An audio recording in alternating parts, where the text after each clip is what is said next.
These are the nails that you are going to learn how to do today.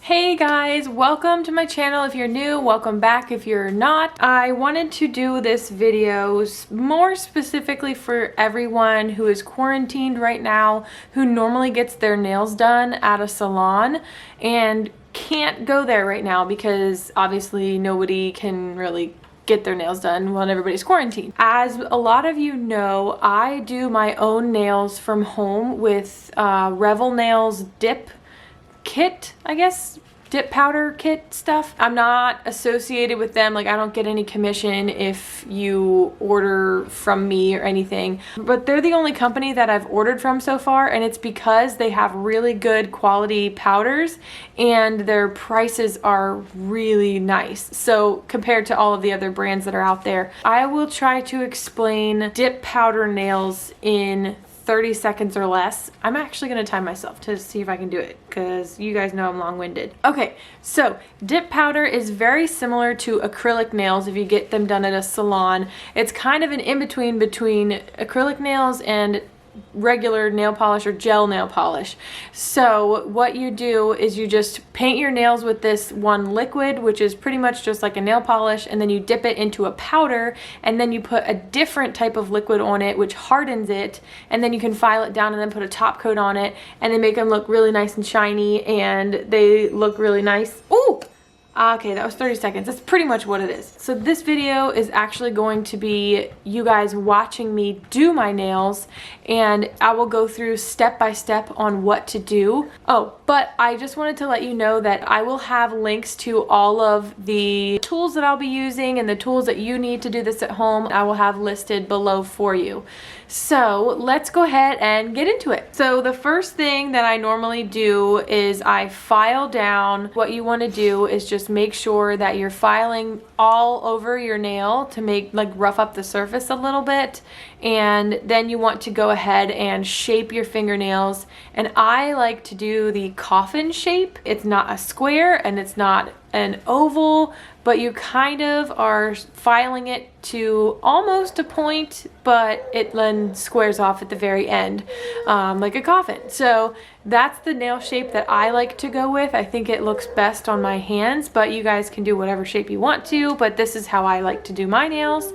And then whenever I have all of that done, I have already pushed my cuticles back before I started recording, but I'm gonna go ahead and just push them back a little bit more and then file over top of my nails again, just to make sure that none of my oils from my fingers got onto my nails when I was shaping my nails. And a step that I did not do in this video that I normally do, that I just forgot for some reason, I have this, it's called pH bond, but basically it's just alcohol, and you wipe it across your fingernails before you start anything, because it just like dries out your nails and makes sure that there's no extra oils from your hands on your nails before you get started. But I forgot that. Anyway, hopefully it'll still stay as long as it normally does.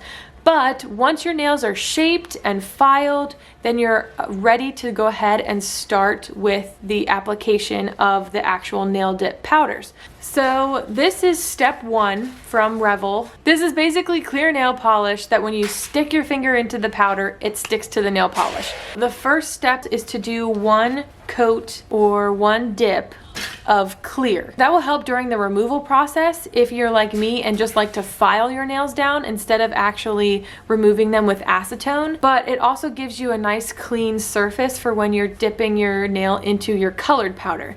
So you go ahead and you cover your whole nail while being careful to not get the liquid on your skin or on your cuticle. I try not to get the brush right at the base of my nail right away. I try to put the brush towards the middle of my nail first and then push down towards my cuticle without touching my skin. So you cover your whole nail, and then once you're done, you just kind of place your finger. Either you can dip it straight into the powder, or you kind of do like me where I just kind of place it over top and then push it down into the powder a little bit. And then you can just leave that. You don't have to brush it off yet or anything, and just do your other fingers. And then whenever that hand is done, then you can go ahead and take your little fluffy brush and you brush off the extra powder. And you don't have to be super gentle, but you don't want to push really hard either. So you brush off all the extra powder, and then you're ready to actually dip your color. So whenever you're ready to do your color, you do one straight line down the middle of your nail, but you're only starting from the middle of your nail up towards the end of your nail. So you're not getting anywhere near your cuticle. And this will come in handy later whenever I will talk to you about like an apex for your nails. And once you have that straight line down your nail on all of your nails done, then you wipe it off, and it should look something like this. And then once you have that done, then you can go back in and do it again. So you're still using step 1 this whole time. You're not moving on to step 2 or 3. If you have the kit, you know what I'm talking about. But we're just using step 1. So step 1, you do it again, but this time you're gonna go a little bit outside that middle line and all the way to the tip of your nail again, and a little bit outside on the other side, all the way up to the end again. And you're doing that on all of your nails. And then you're brushing the excess powder off.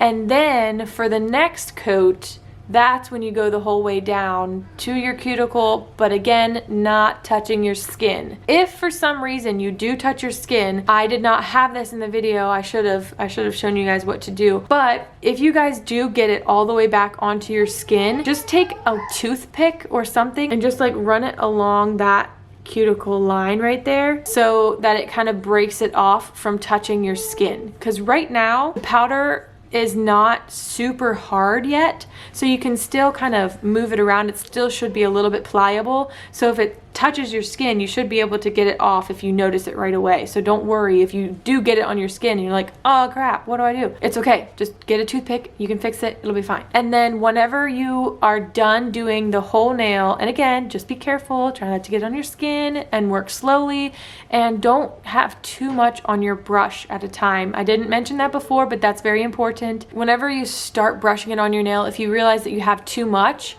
then just scrape some off of your brush and use what's on your nail and just spread it around. And so whenever you have your whole nail covered, then you can dip it into the powder again. And so for me, this color is a little bit translucent, so I did that step again. So I did the whole nail a second time, and then whenever I was done with that, because my color that I chose was a glitter, I am going to do another coat all over with clear.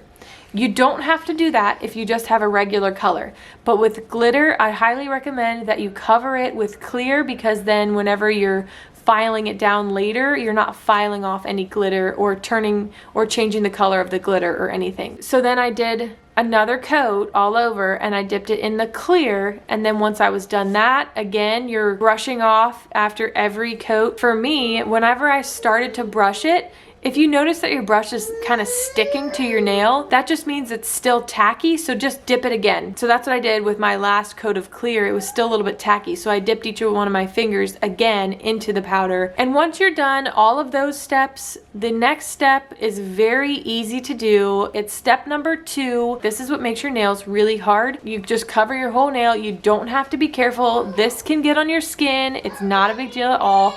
So just cover all of your nails very well with this activator, and then you're supposed to let that sit for about 3 minutes. I'm ready to go on to the next step, which is filing. Going back to the whole apex thing, that is an important word, and because I went to beauty school, I should know what it means, but I have since forgotten because that was over 5 years ago. I'm pretty sure it means you just have to have a bump in the proper place on your nail. But this is what we're trying to avoid. This is a side view of your nail, and you don't want it to be the same thickness the whole way down your nail. I'll show you what it's supposed to look like. So this is what it's supposed to look like. It's supposed to go down. So because I didn't have you go the whole way back to your nail when you did that first stripe, you shouldn't be as thick back here. That's why we started right here, because that's where the thickest part of the nail should be. So whenever you're at this step, you just can use what I started out with, is a buffing block, and just cover your nail all over. Just try to smooth out the bumps, because it will be bumpy. It's not supposed to be smooth right now.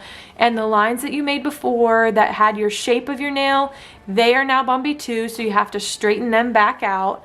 And If your nail still does not look like this, then you can use your file to do that from the side. So just keep looking at your nails from all angles. Sometimes my nail still does not have this nice little slope back here, even after doing the steps like I showed you. So that's when I take my file and I hold it up really close to my nail and I tilt it on an angle and I push hard towards the skin of my cuticle, like back towards my skin where my cuticle is. That's where I put the pressure on the file. And I just kind of just file there for a while until it starts to have that nice slope. So that's how I get my nice slope of my nails if they don't already look like that. So whenever you are thinking that your nails look good, you're happy with the shape of them, so all of the other dip companies, including Revel Nail, have you move on to step 3, which is their version of a top coat. I don't like Revel Nail's top coat. I think it's hard to use. I've never got it to work, and I don't want to sit there and try to make it work when I can do something that takes a whole lot less time. And I have young kids that when I'm doing my nails, I want my nails to be instantly dry. So that is why I use this tack-free gel top coat. To use this, you need an LED curing lamp light for your nails, so I will link this below for you. It's a pretty cheap one that I found on Amazon, and I will also link this top coat for you because I found that on Amazon as well. It is my favorite top coat, and you don't have to wipe it off when you're done. It's completely dry after you cure it with the light. My next step, after I have everything smoothed out and filed, is to cover my entire nail and to cover like the very tip top of my nail just a little bit, and then cure it under my lamp for 60 seconds, and then it's done. Completely done. Completely dry, completely done. They are ready to go. I'm ready to go wash dishes, do whatever. They're done. So I put this cuticle oil on though for the very end, just because I want to kind of be nice to my cuticles after I've been like scrubbing at them with my nail file the whole time. But anyway, so you put your cuticle oil on to help your hands not be as dry. And at that point, whenever you have all of these steps done, there is only one thing left to do, and that is to take a picture for Instagram. And then you can tag me in it and let me know that my video helped you. I'm hoping that this video helps a lot of you out there who want to start doing their nails at home. And I want to know if this video is helpful, so let me know. So if you guys have any questions for me, leave them in the comments below. But I'm thinking I will do another video like this, maybe a tips and tricks video, possibly a removal process video. Let me know what future nail videos you want from me, or let me know what your questions are. So thank you for watching. I really hope this is helpful, but take a look at the nails. I hope you really like them.